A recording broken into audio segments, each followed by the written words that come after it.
যা কিছু নিয়ে এসেছেন তা তোমরা গ্রহণ করো, যা তিনি বারণ করেছেন, যা তিনি নিষেধ করে দিয়েছেন তা থেকে তোমরা নিজেদেরকে দূরে রাখো।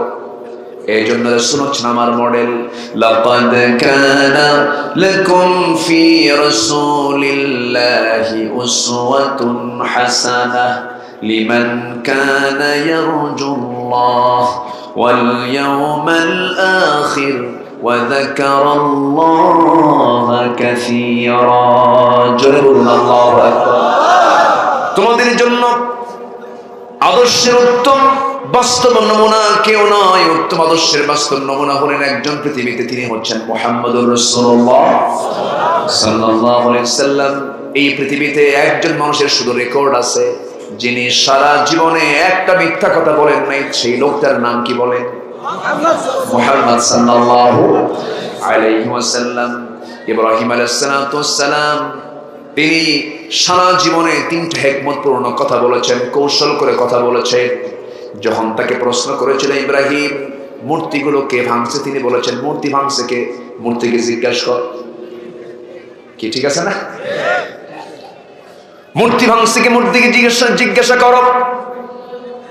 যখন তারা ওই শহর ছিল অন্য কোথাও চলে যাবে, সেই সময় বলা হয়েছিল ইব্রাহিম চলো আমরা মেলায় যাব, তুমিও সঙ্গে আমাদের সঙ্গে যাবে।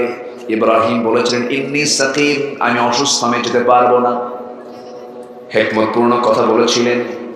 আরেকটা তিনি হিকমতপূর্ণ কথা বলেছিলেন যখন তিনি তার স্ত্রী সারা আলাইহিস সালাতু ওয়াস সালামকে সাথে করে নিয়ে যখন তিনি রওনা করলেন, রওনা করে যখন হিজরত করবেন, এমন সময় যখন জালিম শাসকের সামনে পড়ে গেলেন, জালিম শাসক প্রশ্ন করলো যুবক, হে যুবক তোমার সঙ্গে এই মহিলার পরিচয়টা কি?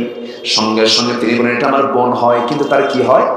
স্ত্রী হয়। যদিও হিকমতপূর্ণ কথা বলেছেন, কিন্তু তিনি তোমার নিজেকে সন্দিহান মনে করেছেন। আউযু বিল্লাহি মিনাশ শাইতানির রাজীম।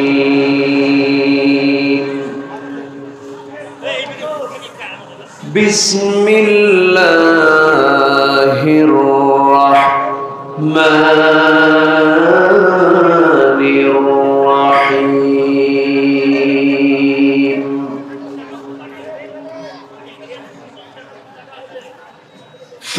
فلذلك فادع واستقم كما أمرت ولا تتبع أهواءهم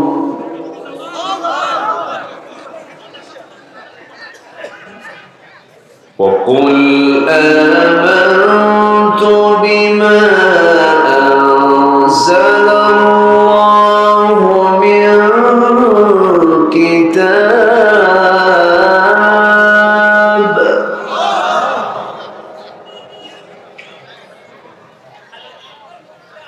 وأمرت لأعدل بينكم والله ربنا وربكم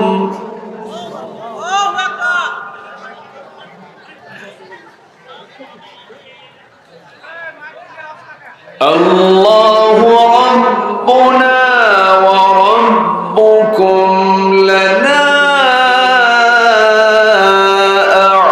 أعمالنا ولكم أعمالكم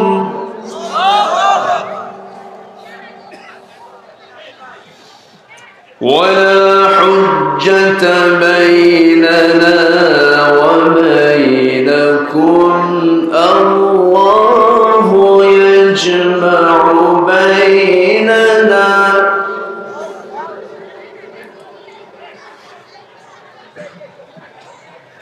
الله يجمع بيننا وإليه المصير.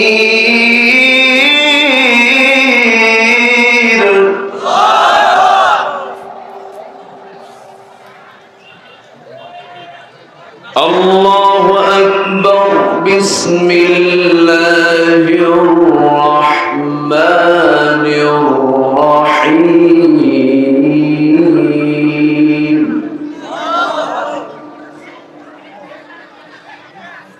إن الله وملائكته يصلون على النبي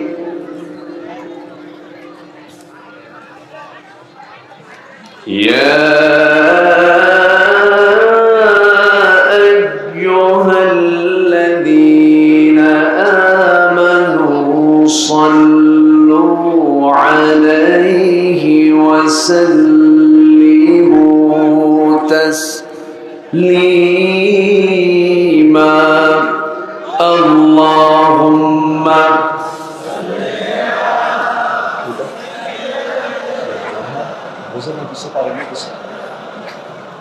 তোমায় তো দিবেন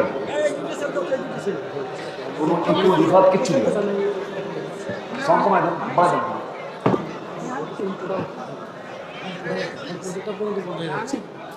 একটু মহব্বত দিয়ে নবীর প্রেমে মাতোয়ারা হয়ে সবাই বলুন আল্লাহুম্মা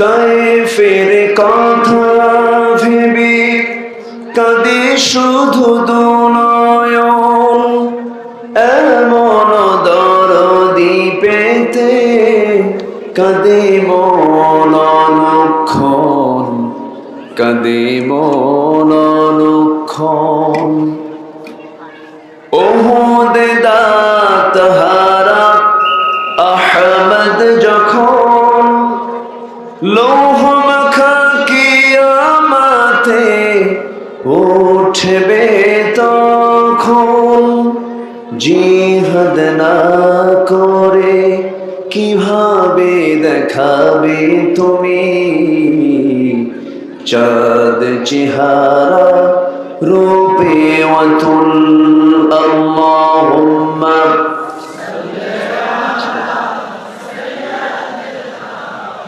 একটা মাহফিল কি বাইক নিয়ে আসছেন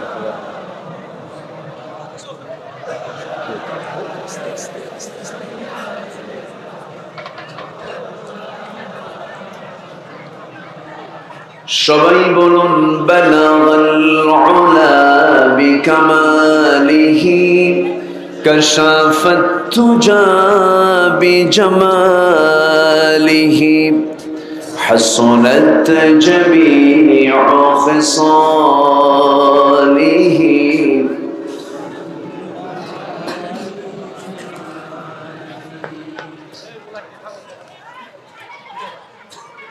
কি হইছে আরে মহিলা ঘরে চিল্লে হচ্ছে কিছু রাশিদুল মহিলারা চিল্লে হচ্ছে খুব জায়গা নাই জায়গা নেই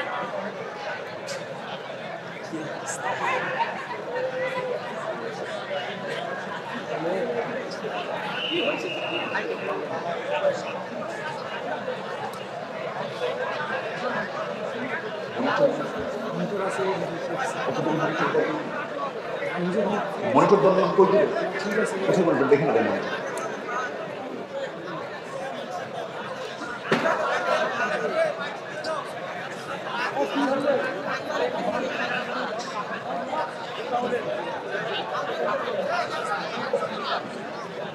রংপুর জেলার বদরগঞ্জ উপজেলার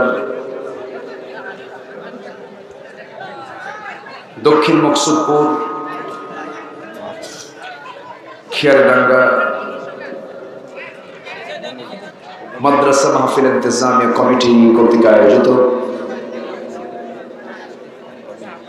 নবম বার্ষিকী তাফসীরুল কোরআন মাহফিল 2023 মহৎ আয়োজনের সম্মানিত সুযোগ্য সভাপতি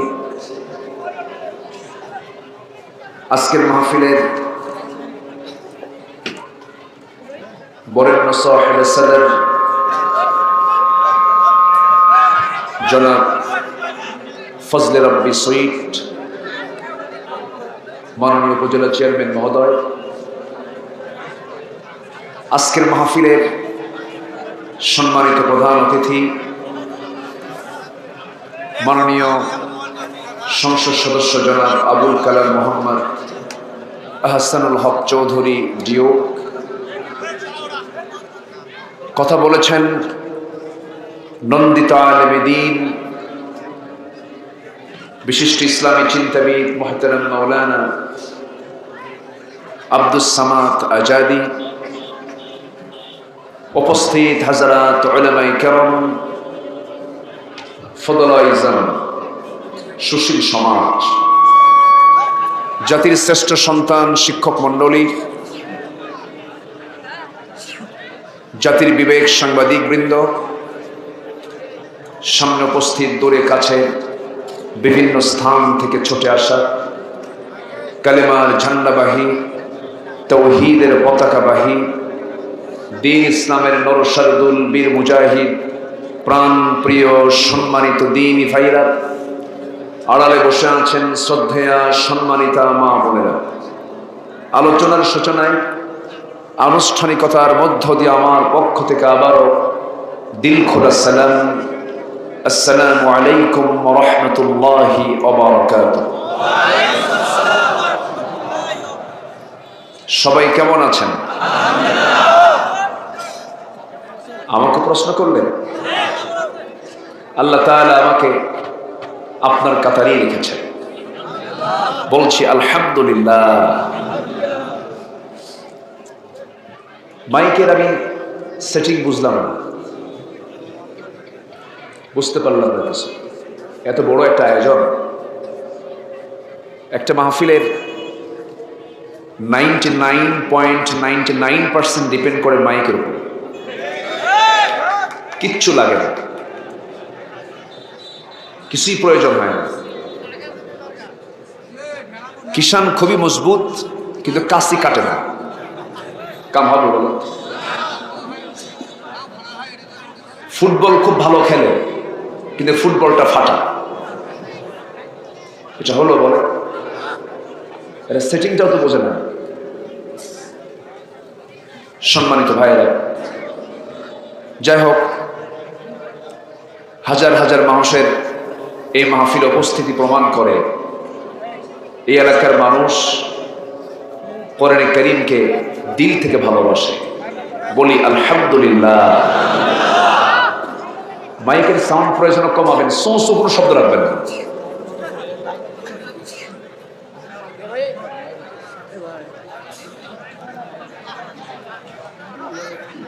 সম্মানিত ভাইয়েরা, যিনি আমাকে আপনাকে এমন একটি জান্নাতের বাগানে আসার বসার তৌফিক দিলেন, সেই মহান রবের শানে আমরা বলছি আলহামদুলিল্লাহ।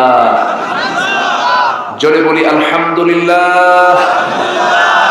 সবাই বলছি আল্লাহুম্মা ইন্নী আসআলুকা আল হুদা ওয়াত তুকা ওয়াল আফাফা ওয়াল গিনা।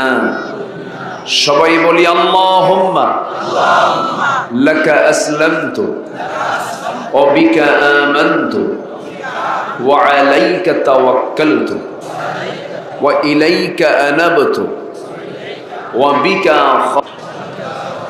আমরা আল্লাহ তাআলার শুকর আদায় করে নিলাম। সম্মানিত উপস্থিতি, আমার আগের যিনি মেহমান ছিলেন, খুব তথ্যবহুল গুরুত্বপূর্ণ কিছু আলোচনা তিনি উপস্থাপন করেছেন।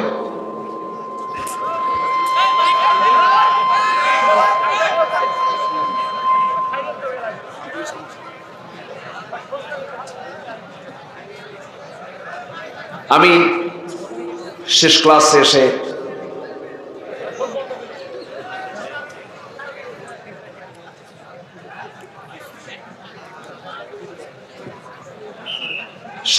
এসে কিছু কথা বলতে চাচ্ছি। ওয়ামা তাওফীকি ইল্লা বিল্লাহ আলাইহি তাওয়াক্কালতু ওয়া ইলাইহি উনীব। সেই মহান রবের প্রতি পূর্ণ ভরসা রেখে আসুন আমরা এখন মূল আলোচনার দিকে চলে যাচ্ছি। জোরে বলি ইনশাআল্লাহ। এখন কি কথাগুলো শোনা যাচ্ছে? বলি আলহামদুলিল্লাহ। কোন ঘুতাঘুতি করবেন না। ও ভোল্টেজ নাই, ও ভোল্টেজের সমস্যা। এখন আর সমস্যা হবে নাকি? বলি আলহামদুলিল্লাহ। বেশি জোরে বলার দরকার না, আবার হতেও পারে। দয়া করে আমি যতক্ষণ আছি একটু ঠিক রাখার চেষ্টা করেন। মাইকের তো ভালো, তো এখন তো ভালো, ভোল্টেজ তো কমান যাবে না। এটা আপনার না মেশিন?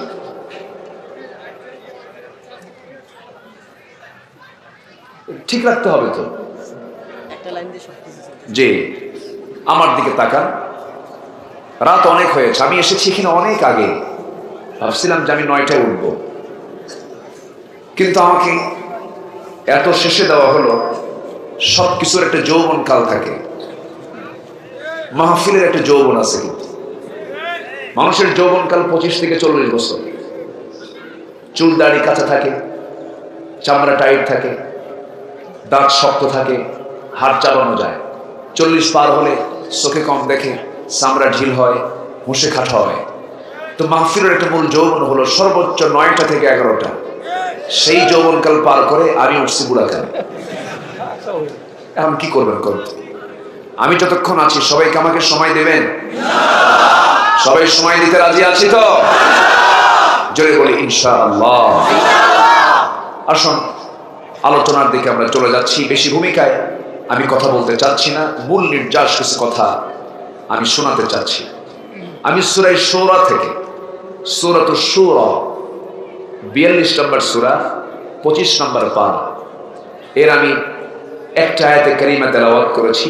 আয়াত নম্বর হলো 15। আয়াত নম্বর কত? 15 নম্বর আয়াত থেকে আমি তেলাওয়াত দিয়ে শুরু করেছি। যে আয়াতের মধ্যে আল্লাহ তাআলা এই কোরআন যার উপরে নাজিল হয়েছে তার নাম কি? একটু বলুন না ভাই, আমার নবীর নাম তো। সেই লোকটার নাম কি? মহান ব্যক্তির নাম কি? মুহাম্মদ সাল্লাল্লাহু আলাইহি ওয়াসাল্লাম। আচ্ছা, এবং তার নাম কিন্তু মূলত রাখা হয় ইসমুহু আহমদ। ইসমুহু আহমদ। কিন্তু এই ইসমুহু আহমদকে কেন্দ্র করে ব্রিটিশদের পরিকল্পনায়, ষড়যন্ত্রে ওই সময় কাদিয়ান প্রদেশে এক বেকুব আহমদ, কি আহমদ? বেকুব, গোলাম আহমদ না, বেকুব আহমদ। এই বেকুব আহমদ কাদিয়ান প্রদেশে ওর জন্ম, কাদিয়ান নামক এলাকায় ওর জন্ম। সে নিজেকে নবীর দাবি তুলে বসলো, সে নবীর দাবিদার হয়ে গেল। তার এই কিছু সালাসামুন্ডা আমার দেশে আছে। আসতে বলবেন না, আছে না নাই? যদি আমার নবীর পরে যদি কাউকে নবী বিশ্বাস করে নেয়, তার কি ঈমান আছে? ঈমান না থাকলে তাহলে সে কি? সে কি বলেন? আল্লাহ রাব্বুল আলামিন বলেন, মা কানা মুহাম্মাদুন আবা আহাদিম মির রিজালিকুম ওয়ালাকিন রাসূলুল্লাহি ওয়া খাতামান নাবিয়্যিন ওয়া কানা আল্লাহু বিকুল্লি শাইইন আলিমা। জোরে বলুন আল্লাহু আকবার। মাইক এত ভালো হয়ে গেল, বুঝলাম না কিছু। আমার তো মনে হচ্ছিল মাইক্রোটা পিটায় সই করি, কিন্তু মাইক্রোলজি এত ভালো হয়ে গেছে। জি, আল্লাহ রাব্বুল আলামিন বলেন, আমার নবী হলেন মা কানা মুহাম্মাদুন আবা আহাদিম মির রিজালিকুম। মুহাম্মদ সাল্লাল্লাহু আলাইহি ওয়াসাল্লাম তিনি কোনো প্রাপ্তবয়স্ক ছেলের সন্তানের তিনি জনক নন। তিনি হলেন আখির জামানার শেষ পয়গম্বর। এবং তিনি নিজে বলেছেন, একটা প্রাসাদের সকল কাজ শেষ হয়ে গেছে, শুধু একটা ইট লাগানো বাদ আছে।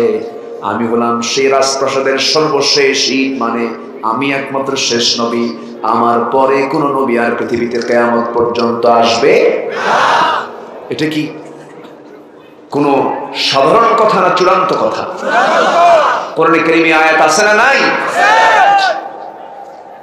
আমার রাসূলের পরে যদি কেউ কাউকে নবী হিসেবে মানতে যায়, তার কি ঈমান থাকবে? অতএব এই যে কাদিয়ানি, তারা কিসের ইস্তেমা করতে চাচ্ছে শুনতে পেলাম, পঞ্চগড়ে না কোথায় যেন কি করবে। সম্মানিত ভাইয়েরা, রাসূলকে সর্বশেষ নবী হিসেবে যারা বিশ্বাস করবে না, তাদের তো ঈমান নাই, তারা তো কাফের হয়ে গেছে, ঠিক কি না? ঈমান নাই, তারা বেঈমান। এবং কাদিয়ানীকে যারা কাফের না মনে করে, তারাও কাফের, ঠিক কি না? আমার রাসূল তো এটা, আমার নবীর বিষয় এটা এমন একটা ইস্যু যেটাকে আপনি রাসূলকে যদি শেষ রাসূল হিসেবে না মানেন, তাহলে আপনার ঈমান থাকবে না। আমার বন্ধুগণ, আল্লাহ রাব্বুল আলামিন রাসূলকে এত সম্মান দিয়ে দিয়েছেন, ইন্না আরসালনাকা শাহিদাও ওয়া মুবাশশিরাও ওয়া নাযীরাও ওয়া দাঈয়ান ইলাল্লাহি বিইذনিহি ওয়া সিরাজাম মুনীরা। জোরে বলুন আল্লাহু আকবার। আদম থেকে শুরু করে নিয়ে ঈসা আলাইহিস সালাতু ওয়াস সালাম পর্যন্ত আমার নবীর আগের নবী কে ছিলেন? ঈসা আলাইহিস সালাতু ওয়াস সালাম পর্যন্ত যত পয়গম্বর পৃথিবীতে এসেছেন, সমস্ত পয়গম্বর ছিলেন আঞ্চলিক নবী, অঞ্চলের নবী, কওমের নবী।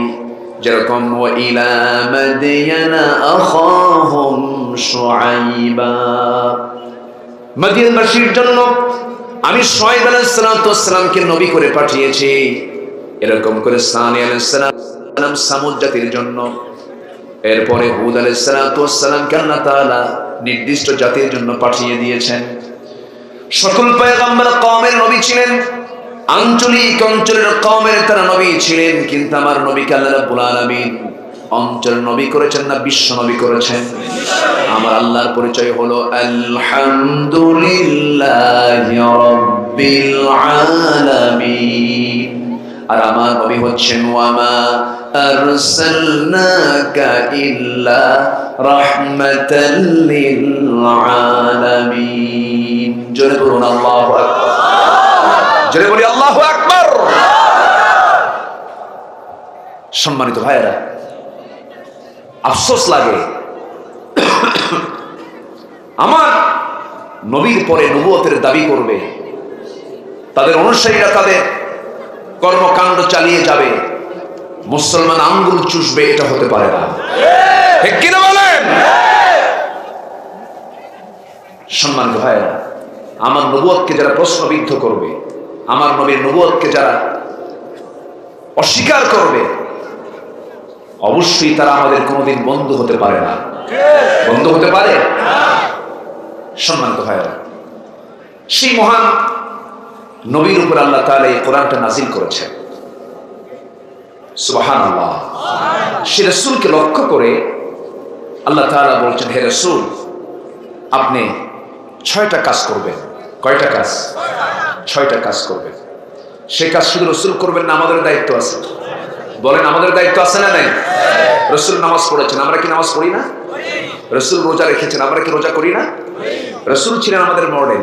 রাসূল আমাদের কি মডেল? রাসূল যা করেছেন আমাকে তাই করতে হবে।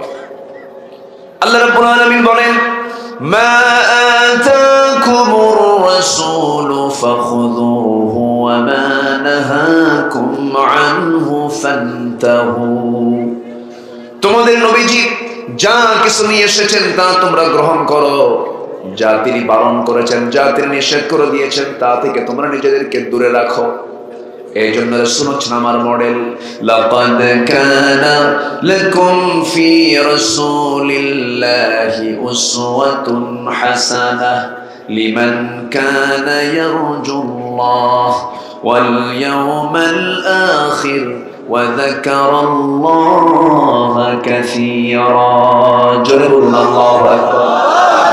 তোমাদের জন্য আদর্শের উত্তম বাস্তব নমুনা কেউ নয়। উত্তম আদর্শের বাস্তব নমুনা হলেন একজন পৃথিবীতে, তিনি হচ্ছেন মুহাম্মদুর রাসূলুল্লাহ সাল্লাল্লাহু আলাইহি সাল্লাম। এই পৃথিবীতে একজন মানুষের শুধু রেকর্ড আছে, যিনি সারা জীবনে একটা মিথ্যা কথা বলেন নাই। সেই লোকটার নাম কি বলেন?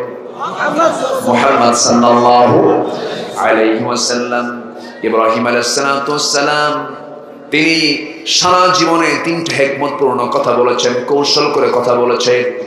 যখন তাকে প্রশ্ন করেছিল ইব্রাহিম মূর্তিগুলো কে ভাঙছে, তিনি বলেছেন মূর্তি ভাঙছে কে? মূর্তিকে জিজ্ঞাসা কর। কি ঠিক আছে না? মূর্তি ভাঙছে কে? মূর্তিকে জিজ্ঞাসা করো। যখন তারা ওই শহর ছিল অন্য কোথাও চলে যাবে, সেই সময় বলা হয়েছিল ইব্রাহিম চলো আমরা মেলায় যাব, তুমিও সঙ্গে আমাদের সঙ্গে যাবে। ইব্রাহিম বলেছিলেন ইন্নী সাকিম, আমি অসুস্থ, আমি যেতে পারবো না। হিকমতপূর্ণ কথা বলেছিলেন। আরেকটা তিনি হিকমতপূর্ণ কথা বলেছিলেন যখন তিনি তার স্ত্রী সারা আলাইহিস সালাতু ওয়াস সালামকে সাথে করে নিয়ে যখন তিনি রওনা করলেন, রওনা করে যখন হিজরত করবেন, এমন সময় যখন জালিম শাসকের সামনে পড়ে গেলেন, জালিম শাসক প্রশ্ন করলো যুবক, হে যুবক তোমার সঙ্গে এই মহিলার পরিচয়টা কি? সঙ্গে সঙ্গে তিনি বলেন এটা আমার বোন হয়, কিন্তু তার কি হয়? স্ত্রী হয়। যদিও হিকমতপূর্ণ কথা বলেছেন, কিন্তু তিনি তোমার নিজেকে সন্দিহান মনে করেছেন। কিয়ামতের দিন হাসরের ময়দানে সমস্ত বান্দারা যখন ইব্রাহিম আলাইহিস সালামের কাছে গিয়ে বলা হবে ইব্রাহিম আপনি আমাদের জাতির পিতা, আপনি সুপারিশ করুন, সেই সময় তিনি বলবেন না না, আমি দুনিয়ার জীবনে 3টা হিকমতপূর্ণ কথা বলে এসেছি। আল্লাহ যিনি আমাকে পাকড়াও করেন কোনো জবাব দিতে পারবো না। তোমরা একমাত্র একজন ব্যক্তির কাছে চলে যাও, শেষ পয়গম্বর জনাবে মুহাম্মদুর রাসূলুল্লাহ। মুহাম্মদুর রাসূলুল্লাহ সকল নবীর নেতাকে বলেন, সকল নবীর নেতাকে। নেতা হলেন কখন জানেন? যখন তিনি মেরাজ করেছিলেন। সুবহানাল্লাহ বলবেন না? যখন তিনি কি করেছিলেন? মেরাজ করেছিলেন। ইসরা হলো, ইসরা মানে হলো রাত্রি ভ্রমণ। ইসরা মানে কি? সুবহানাল্লাযী আসরা বিআবদিহি লাইলান মিনাল মাসজিদিল হারাম ইলাল মাসজিদিল আকসা। মসজিদ আকসায় যখন গেলেন, জিবরিল আমিন তার পাশে ছিলেন। আল্লাহ তাআলা তার কুদরত দিয়ে সমস্ত পয়গম্বরকে আদম থেকে ঈসা পর্যন্ত সব নবীকে মসজিদ আকসায় হাজির করলেন। একটু আসতে বলেন সুবহানাল্লাহ, একটু জোরে বলুন না ভাই সুবহানাল্লাহ। সব হাজির হলো। 2 রাকাত নামাজ শুরু হবে। ইমামের মুসাল্লাটা ফাঁকা পড়ে আছে। কে নামাজ পড়াবে? এক নবী আরেক নবীর দিকে চেয়ে থাকে, আরেক নবী আরেক নবীর দিকে চেয়ে থাকে। সপ্ত নবী। পৃথিবীর শ্রেষ্ঠ মানুষ কারা? বলেন কারা? নবীরা। সকল নবী রসুল নন, কিন্তু সকল রসুল নবী। তো সব নবীরা একে অপরের দিকে চেয়ে আসে, আজকে নামাজটা কে পড়াবে? নবীদের সম্মেলন। কাদের সম্মেলন? নবীদের সম্মেলন। লক্ষাধিক পয়গম্বর সেখানে উপস্থিত। মুসাল্লা ফাঁকা, ইমামের মুসাল্লা, ইমামের জায়নামাজটা ফাঁকা। নামাজ শুরু হয় না। আমার নবীজি সকল নবীর দিকে চেয়ে আছেন, কিন্তু সবার নাম তো মনে নাই, সবার চেহারাও মনে নাই। ধরুন এই জায়গায় আমি সকল মানুষকে দেখছি, সবাই আমাকে দেখছেন, আমি কিন্তু সবাইকে দেখছি, কিন্তু সবার চেহারা কি আমার মনে থাকবে নাকি? হয়তো এনার কথা মনে থাকবে, হয়তো ওনার কথা মনে থাকবে, বিশেষ করে যে খাওয়াইছে তার কথা বেশি মনে থাকবে, তাই না? খাওয়াইছে, গল্প করছে, তার কথা মনে থাকবে। আমার নবীজি দেখলেন সবাইকে, কিন্তু সবার কথা মনে নাই। মনে আছে একজন নবীর কথা বেশি, তিনি হচ্ছেন মূসা। কার কথা মনে আছে? মূসা। উনি আটকে দিয়ে অনেক কথাবার্তা বলছেন, তো আলাপ আলোচনা হয়েছে, এই জন্য মনে ছিল তার কথা। আমার নবীজি সামনে দাঁড়ানো, জিবরিল আমিন রাসূল কাছে করে বলছেন ইয়া রাসূলুল্লাহ, আজকে ইমামের মুসাল্লায় জায়নামাজে কেউ দাঁড়াবে না, আজকে সকল নবীর ইমামতির দায়িত্ব পালন করবেন আপনি পয়গম্বর মুহাম্মদ সাল্লাল্লাহু আলাইহি ওয়াসাল্লাম। আমরা কোন নবীর উম্মত একটু চিন্তা করে দেখেন, যে নবীর পিছনে সব নবী নামাজ পড়ে, সেই নবীর হলাম আমরা উম্মত। আমাদের দামটা কত, আমাদের মর্যাদা কত, আমাদের সম্মানটা কত, কিন্তু বিড়ি খায়। কি খায়? রংপুরের লোক কম খায় না বেশি খায়? আচ্ছা, বিড়ি খাওয়া কি সুন্নাত? যে খাওয়া খা। খুব চিন্তা করি আমি যে এত গণহারে বিড়ি খায়, এদেশের কত পার্সেন্ট লোক বিড়ি খায় বলেন তো? আপনারা অনুমান করেন তো, একটা গ্রামে একটু অনুমান করেন, গ্রামের কত লোক বিড়ি খায়? 80 থেকে 90% বিড়ি খায়, যেটা খাওয়ার দোয়াও নেই। কিন্তু কি দোয়া করবে না? আবার কিছু লোক আছে এত নেশা, বাথরুমে ঢোকে, একদিকে ছাড়ে আরেকদিকে ঢুকায়। আছে না নাই? আমার বুঝে আসে না। আল্লাহ তাআলা আবার প্রশ্ন করে, হুজুর বিড়ি খাওয়া কি জায়েজ? মানে উনি জায়েজের চেষ্টায় আছেন। আমরা সকল নেশা ছেড়ে দেব, জোরে বলি ইনশাআল্লাহ। আর জোরে বলি ইনশাআল্লাহ। নেশাকে ছেড়ে দেওয়ার একটা প্র্যাকটিক্যাল মাস আসতেছে, অভ্যাসের মাস আসতেছে। সেটা কি মাস বলেন? কিন্তু সারাদিন রোজা ঠিকই থাকে, বিড়ি খায় না। ইফতার করে বলে যে মাথা কর, কি করে মাথা কর। বিড়ির দোকানের সামনে গেলেই বলে বাবা তাড়াতাড়ি দাও। অনেকদিন আগে এক বুড়া চাচা, আমার মেবি একটা পাটগ্রাম হবে, এক বুড়া চাচার সামনে থেকে দাঁড়ায় বলে, হুজুর একটা কথা বলি। হুজুর কবরে কি বিড়ি টিকে পাওয়া যাবে না? মানে সে এত আসক্তি তার, বিড়ি ছাড়া সে কিছু বোঝেই না। আছে না না? ইমানদার এগুলো হবে না। ইমানদারের এগুলোর সময় নষ্ট করার সময় নেই। ইমানদার বদভ্যাসের দিকে যাবে না, ইমানদার কোন নেশার দিকে যাবে না। ইমানদারকে ভালো করার জন্য আল্লাহ তাআলা রমজান দিয়েছেন, যেরকম সুবহানাল্লাহ। সামনে কি মাস আসছে? রমজানের কিছু করণীয় এবং বর্জনীয় আমি ভুলে গেলে মনে করে দিবেন। রমজানের কিছু করণীয়, কিছু বর্জনীয় কিছু কথা আছে। আমি এটা আলোচনার কোন একটা ফাঁকে আমি মনে করে বলবো, জোরে বলি ইনশাআল্লাহ। তাহলে আমার নবীর সম্মান সকল নবীর চাইতে কম না বেশি? সকল নবীর নেতাকে মুহাম্মদ সাল্লাল্লাহু আলাইহি ওয়াসাল্লাম। তবে জাতির পিতাকে আল্লাহ তাআলা তাকে একটা এক্সট্রা পদ দিয়েছে। জাতির পিতা হতে অনেক যোগ্যতা লেগেছে, তার অনেক পরীক্ষা দিতে হয়েছে। আল্লাহ রাব্বুল আলামিন বলেন, وَإِذِ ابْتَلَى إِبْرَاهِيمَ رَبُّهُ بِكَلِمَاتٍ فَأَتَمَّهُنَّ। সেই সময়ের কথা স্মরণ করুন যে সময় হে রাসূল আমি আপনার আগের পয়গম্বর ইব্রাহিমকে অসংখ্য পরীক্ষা করেছিলাম। প্রত্যেকটা পরীক্ষা আমার ইব্রাহিম, আমার খলিল, খলিল মানে বন্ধু, খলিল মানে কি? বন্ধু। আমার খলিল ইব্রাহিম প্রত্যেকটা পরীক্ষায় ফার্স্ট ক্লাস, ফার্স্ট নাম্বার তুলেছে, যেরকম সুবহানাল্লাহ। প্রত্যেকটা পরীক্ষায় তিনি ফার্স্ট হয়েছে। তার জীবনে কম পরীক্ষা হয় না, একটা পরীক্ষা তিনি দিয়েছেন, যে পরীক্ষাটা আমরা ছোটবেলায় দেই, খাতনা করা। কি করা? খাতনা করা। এটা খাতনা শুরু হয়েছে কোন নবী থেকে বলেন তো? ইব্রাহিম থেকে। এর আগে ছিল না। মূসাও কিন্তু আগে ছিল না। এই মূসা নমরুদ নিয়ে আসছে। কি কথা কি বুঝতেছে? কথা অনেক আছে, আস্তে আস্তে করে বলবো। সবাই শুনতে রাজি আছি তো? ইব্রাহিমের কিছু জীবন আজকে আমার মনে আসতেছে। বাপ তো আমাদের বাপকে, আমাদের বাপকে, আমাদের মোট বাপ হলো 5 জন। কয়জন? 5 জন। আল্লাহ রাব্বুল আলামিন বলেন, ইন্নাল্লাহ ইসতাফা আদামা ওয়া নূহা ওয়া আলা ইব্রাহিম ওয়া আলা ইমরান আলাল আলামিন। আদম, নূহ, ইব্রাহিম, দ্বীনি পিতা জনাবে মুহাম্মদুর রাসূলুল্লাহ সাল্লাল্লাহু আলাইহি ওয়াসাল্লাম এবং স্ব জন্মদানকারী পিতা। এই 5 পিতার বাইরে আর কাউকে পিতা মনে করা যাবে না। আজ বলবেন না যাবে না।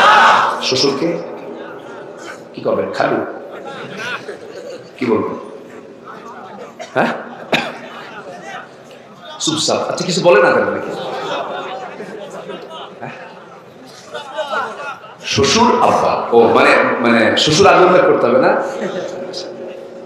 বলতে পারবেন না কেন? আপনি তো আইনের, তখন আপনার তিনি হয়ে গেছেন আইনের পিতা, ফাদার ইন ল সম্পর্কে তিনি শ্বশুর হয়ে গেছেন। মানে কি বিশাল গুরুত্বপূর্ণ পদ। মাহরাম 14 জন মাহরাম আছে, এর মধ্যে শ্বশুর শাশুড়ি।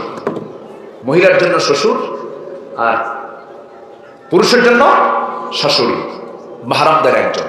গুরুত্বপূর্ণ একটা পদ এটা। তাহলে শ্বশুর শাশুড়িকে আপনারা এলাকায় কি বলেন? চাচা কি কয়? বলবেন আব্বা, তবে নিজের আব্বার সামনে একটু কম বলবেন। নতুন শ্বশুর পায় আব্বা বাবা এত না। ও যে হুন্ডা যদি দেয়, তাই না? যখন দেয় না তখন আবার ডাক বন্ধ হয়ে যায়। যৌতুক নেওয়া তো সুন্নতে মুআক্কাদা। যৌতুকের ধারে পাশে যাওয়া যাবে না। জোরে বলি ইনশাআল্লাহ। আমার খুব কাছের এক আত্মীয় শ্বশুর বাড়ি থেকে লাখ 3 টাকা নেয় যৌতুকে।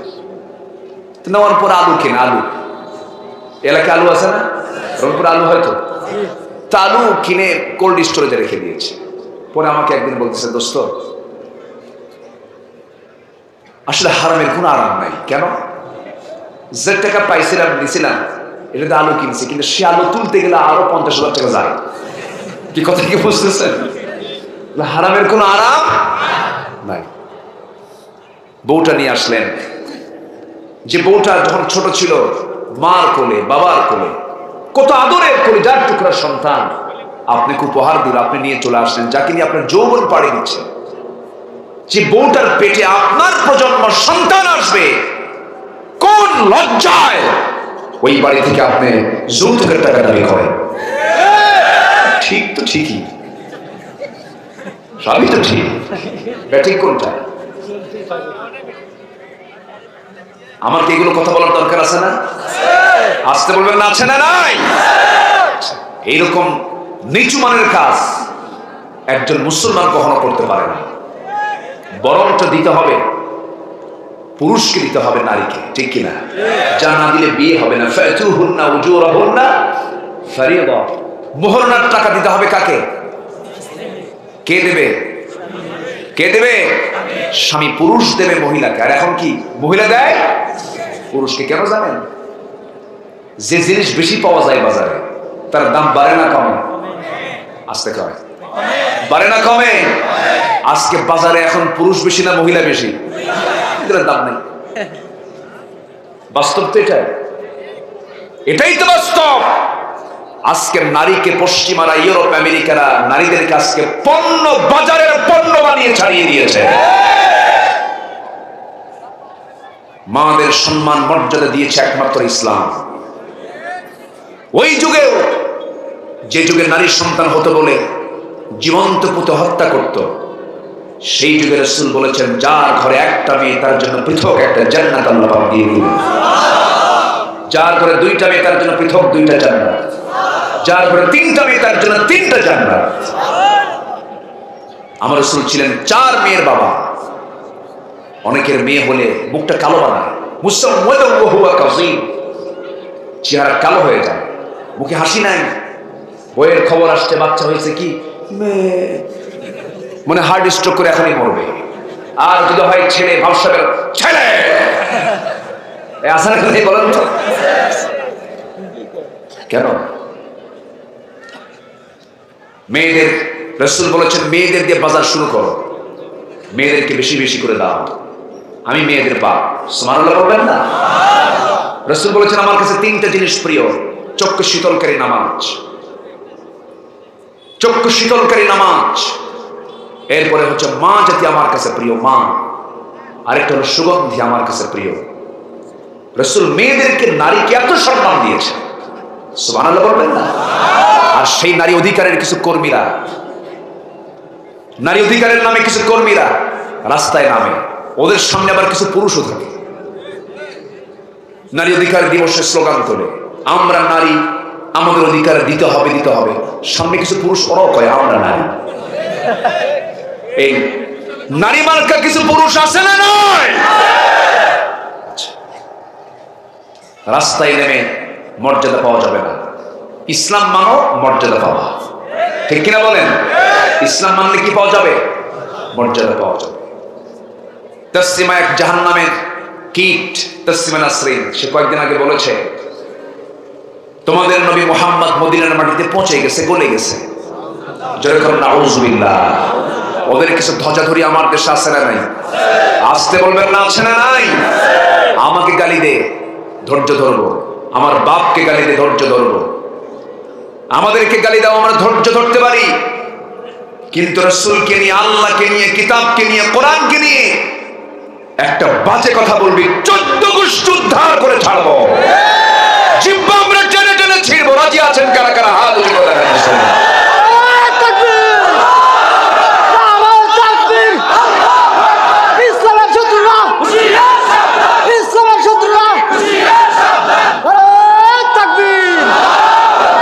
আল্লাহ কবুল করুন, জোরে বলি আমিন। আরো জোরে আমিন। রাসূল মেয়েদের কত দাম দিলেন। মেয়েরা কয় এরকম করে কি আর পর্দায় থাকা যায়? এই বস্তাবন্দি হয়ে থাকা যায়? ইসলাম মেয়েদেরকে বস্তা, মেয়েরা ডাক্তার হবে, ইঞ্জিনিয়ার হবে, মেয়েরা শিক্ষক হবে, শিক্ষিকা হবে, কোনো সমস্যা নেই। কিন্তু পর্দা ছাড়া না পর্দা সহ? পর্দা ছাড়া না পর্দা সহ?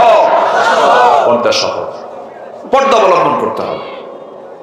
আমার মারা মোটামুটি ঠান্ডা হয়ে গেছে। মেয়েদের কথা তো বন্ধ করা খুব মুশকিল।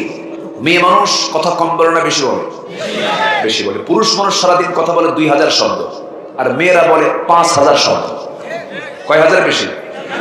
3000 বেশি।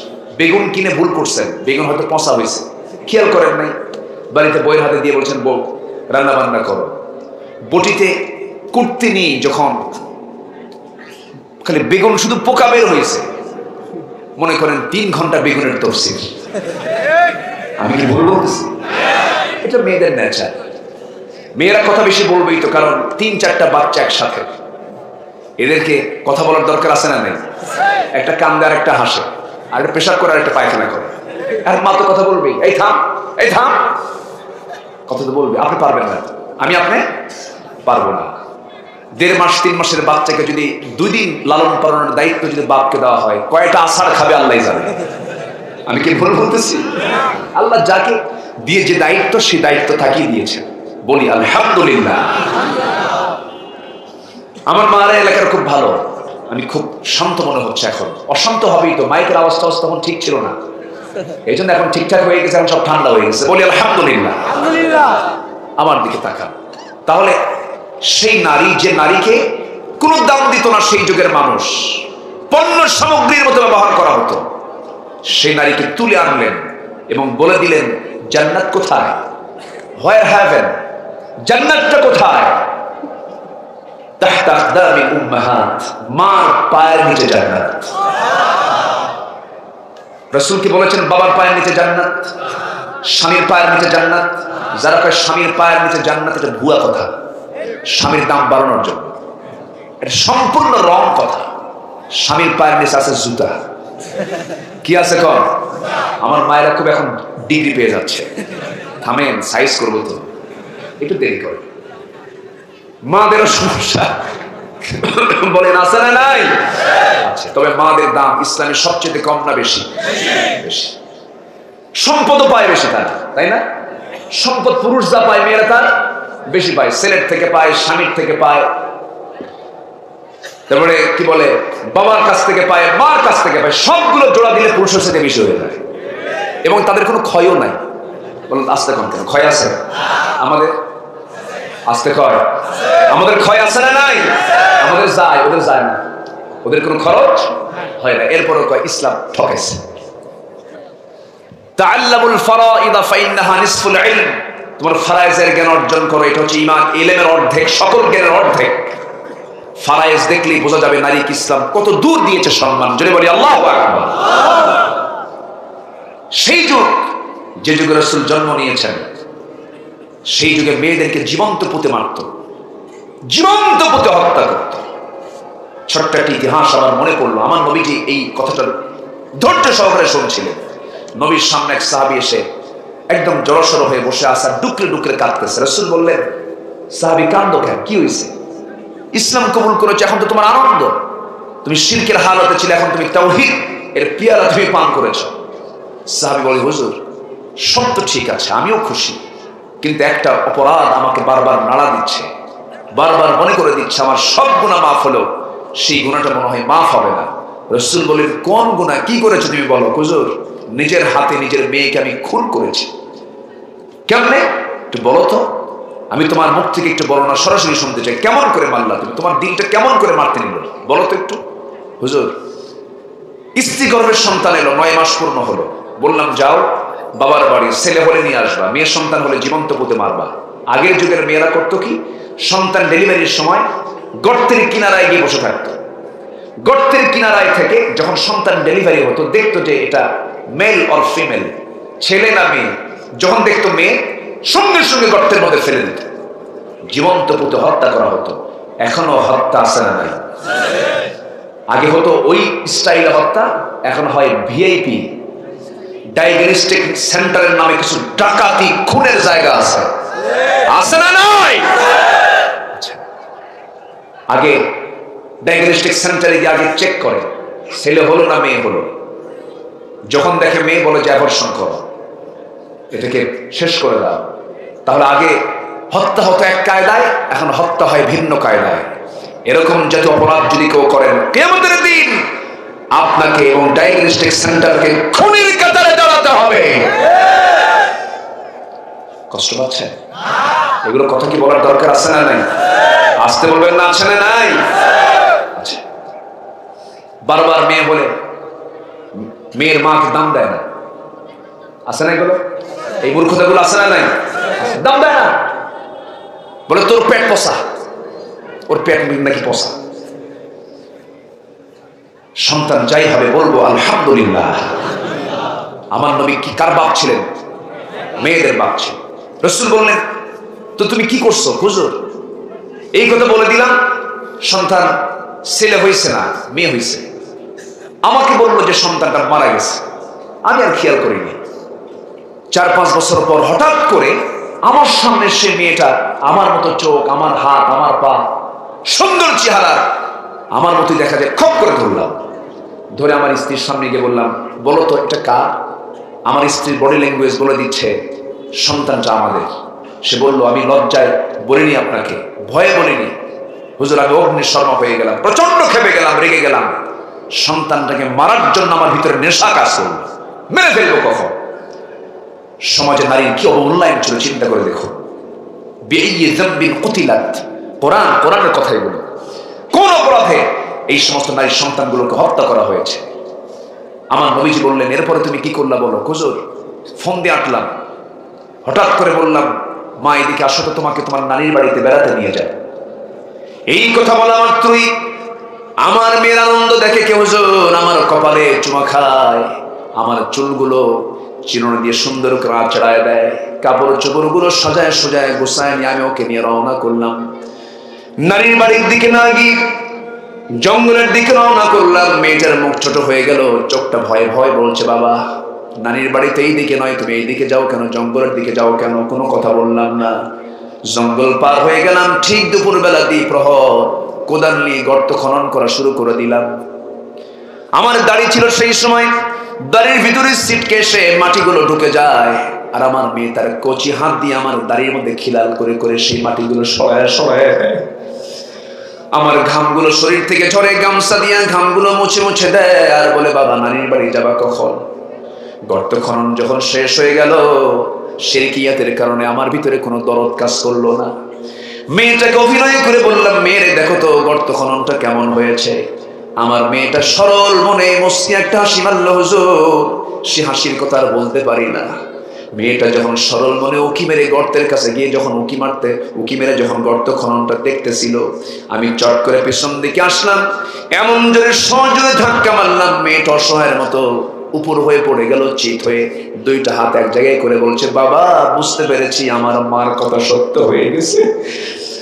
আমার মা মানা করেছিলেন, আমার মা আমাকে বারবার বলেছিলেন, কিন্তু